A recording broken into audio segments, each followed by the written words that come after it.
was afraid the government would respond to the financial crisis by doing more of the same policies that caused it, which is more deficit spending, more cheap money, more central banking and central planning. And as a result, I think the U.S. economy is now poised for a much bigger collapse. I think that what's coming is a sovereign debt crisis and a currency crisis that will make the financial crisis of '08 look like, the proverbial Sunday school picnic. This is something that's affecting the economy right now. Oh, absolutely.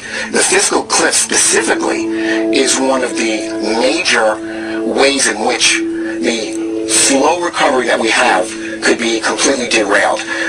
Hard landing in China, euro collapsing, problems in the Middle East, and fiscal cliff is probably paramount in that area.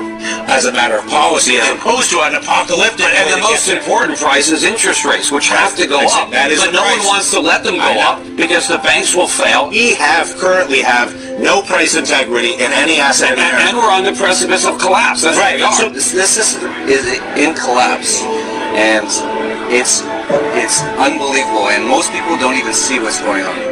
If you watch CNBC, if you actually pay attention to the U.S. media, they will always tell you there's green shoots or it's going to be a recovery. There's no chance of that. You don't think there are any signs of that? It's not possible. We're in the last days of this financial system in the U.S. This is Zimbabwe.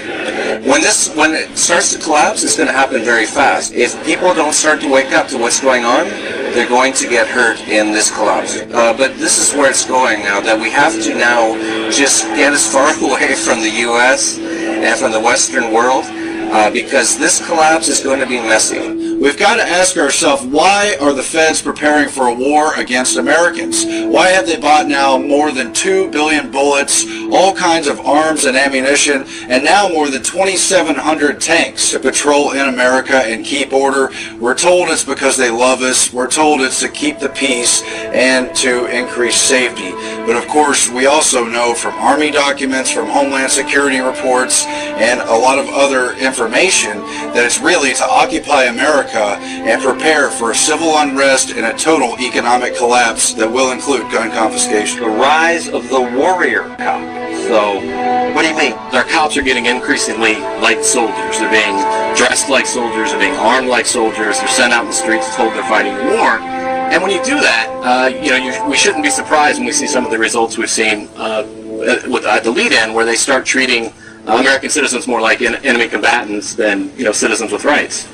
Meaning, mostly you're talking about these SWAT team raids. Over the last probably 20 years, there's been about a 1,500% increase in the number of SWAT raids in the U.S. Often it's 10 or 20 guys dressed in black, heavily armed. I mean, they look like a military squad. I mean, they look like a unit that would invade a village in Iraq looking for insurgents. Speaking of the police state, which 9/11 ushered in, a 16-year-old is questioned by FBI officials over a YouTube video that he uploaded.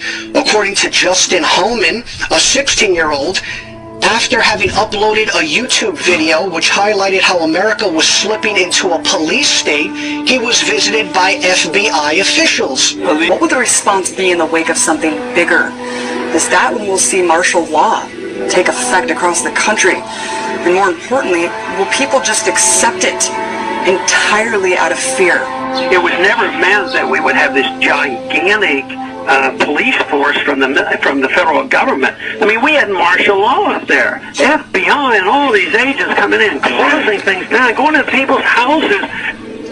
The police state is staring us. Very welcome to that, based on the things that are happening in the news, and we're seeing, the collapse of our economy, so many different things happening. I have spoken with one federal agent, and the information succinctly boiled down is this. There is an event coming, Steve, in the very near-term future that is going to affect the United States of America to its very soul. That what is being planned, as you and I are on the air tonight, and what has been coming together into that old term, the perfect storm, is literally brewing right over our heads. It is and includes military maneuvers in the United States, military actions that are forthcoming and that will be so deep and so penetrating that the United States will never be the same. We've heard about the NSA spying on us all and think, no big deal. I'm not a terrorist, so I have nothing to worry about. Think again. Because we are all potential terrorists, according to the American government. You can't just do these kind of things. And this one is not only repealing the principles of liberty, but it's destroying the Constitution. All of these invasions of our personal privacy under the guise of protecting us, they're just wrong. And it's no longer about keeping us safe. This is about keeping us safely under the government's eye. And it is clear the government is watching all the time. Oil looks higher. Gold looks higher, currencies look weaker. More about this currency crisis you see erupting. What does that assume about what's going to happen to the dollar? Well, it assumes that the dollar will utterly get destroyed and become virtually worthless. I don't know how that inevitably resolves itself. It may resolve itself in some type of a global currency crisis. And then if the global currency crisis unfolds, then inevitably you get, I guess, an alignment under a global world government, a new global currency, and a new world order. Growing debate in Washington following reports that some U.S. senators are now considering an immigration bill that would force all U.S. workers to carry around biometric ID cards. Well, it is an idea that is now raising some serious concerns among privacy advocates through the advancing market of biometrics, technology that uses physiological and behavioral recognition to identify people.